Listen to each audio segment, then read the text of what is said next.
12 yang telah dijelaskan oleh Pak Yohanes dengan topik gereja yang universal.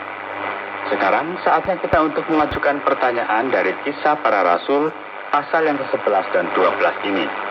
Tentu saja bahwa ini merupakan perjalanan yang fantastis. Namun, Pak Yohanes, dalam bagian awal dari pasal 11 ini, kita melihat kaum bersunat. Mereka disebutkan dalam pasal ini. Jadi, apa yang mereka lakukan di dalam gereja ini, Pak Yohanes?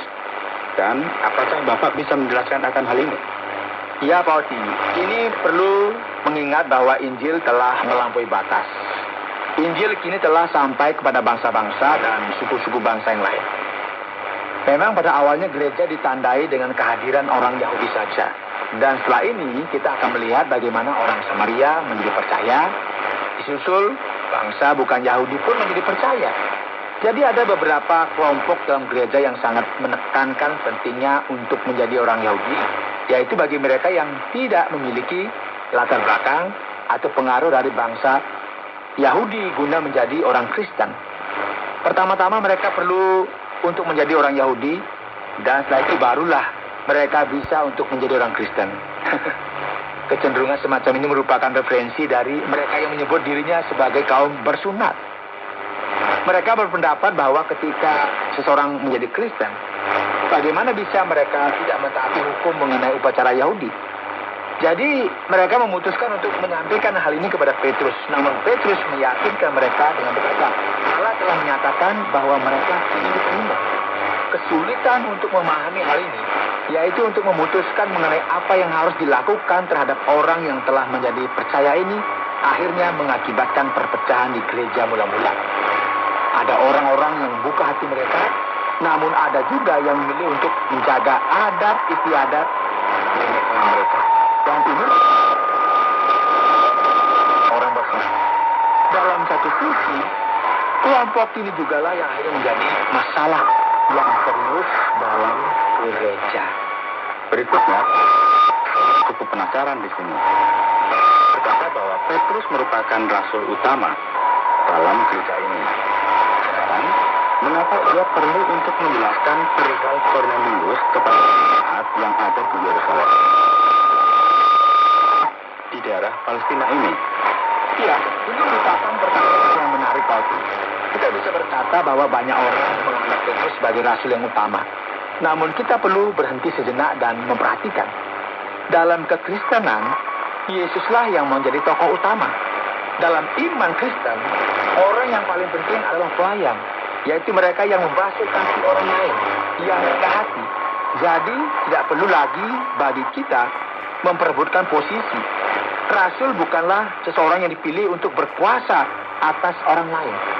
Dan sebenarnya menarik sekali bagi kita jika kita melihat apa yang tertulis pada awal pasal 11 yang berkata rasul-rasul dan saudara-saudara di Yudea.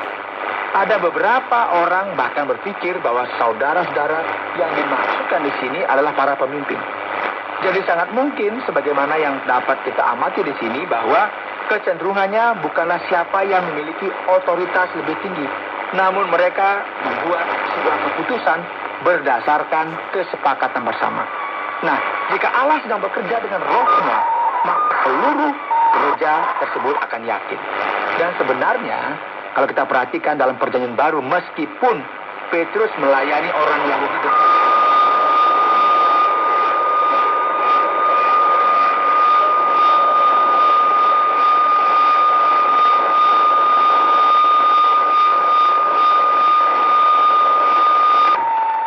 adalah satu tubuh. Kita adalah gereja itu sendiri. Apakah Anda ragu? Jadi mari kita menjelaskan tentang apa yang terjadi. Petrus peka terhadap masalah yang terjadi di gereja yang ada di Yerusalem. Dan memiliki banyak kesulitan atas segala sesuatu.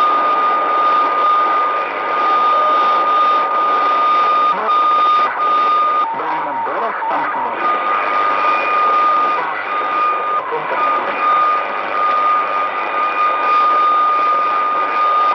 Yang ke-26 dalam Kisah Para Rasul pasal yang ke-11 yang mengatakan bahwa para murid kini disebut sebagai orang Kristen. Di Antioquia Oh, sebentar.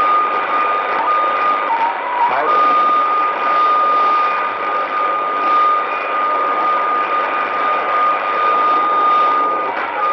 Ini untuk Mesias atau Mesaya. Orang Yahudi tidak ada orang pun yang mau menyebut orang Kristen dengan sebutan Kristen. Karena ini berarti mereka berkata bahwa Mesias telah datang. Jadi apa yang terjadi? Orang Kristen disebut dengan nama lain. Khususnya karena mereka ini belum merupakan agama yang formal.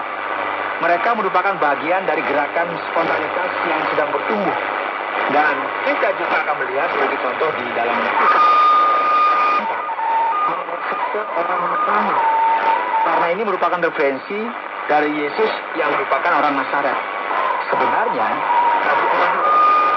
sampai saat ini mereka menyebut orang Kristen sebagai orang Nasrani. Dan ini masih merupakan realita.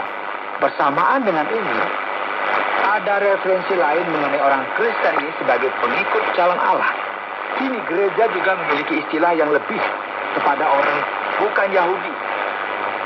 Karena sekarang banyak orang berkata bahwa kami adalah pengikut Yesus Kristus. Jadi kata yang dipakai di sini merupakan kata yang spesifik dalam bahasa Yunani. Sementara sebutan Kristen berasal dari gereja di Antioquia, yaitu Antioquia di Syria. Karena ada juga Antioquia dari Pisidia. Dan menjadi orang Kristen sekarang merupakan identitas.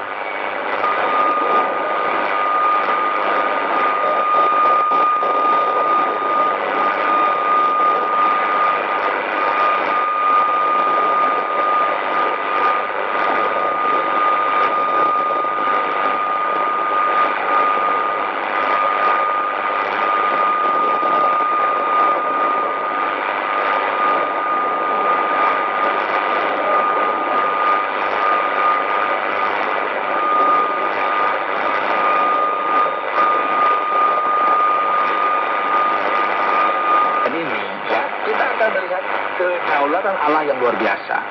Ada banyak orang di luar sana yang mencoba untuk memberikan pelajaran teologi dan berkata, ya Allah, jangan engkau lakukan itu. Namun lakukanlah ini ya Allah.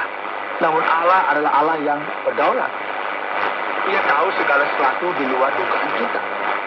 Inilah mengapa kedaulatan Allah dinyatakan baik bagi Petrus dan Yakobus. Dan Allah melakukan